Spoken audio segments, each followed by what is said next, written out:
আমরা দত্তমাটি গ্রামে এসেছি, 3 নম্বর জাকিরপুর অঞ্চল, কুমারগঞ্জ ব্লক।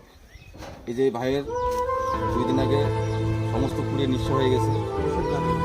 বৃহস্পতিবার দিন ভাই আগুনে লাগলো কীভাবে কেউ বলতে পারছে না কিভাবে জ্বলেছে, কেউ বলতে পারছে না।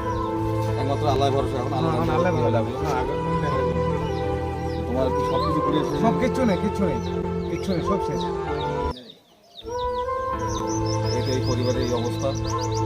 আমরা রহমত ভান্ডারের পক্ষ থেকে আমরা এসেছি, কিছু বস্ত্র এবং খাদ্য কিছু নিয়ে এসেছি তাকে দেওয়ার জন্য, তার ফ্যামিলির সকলকে দেওয়ার জন্য।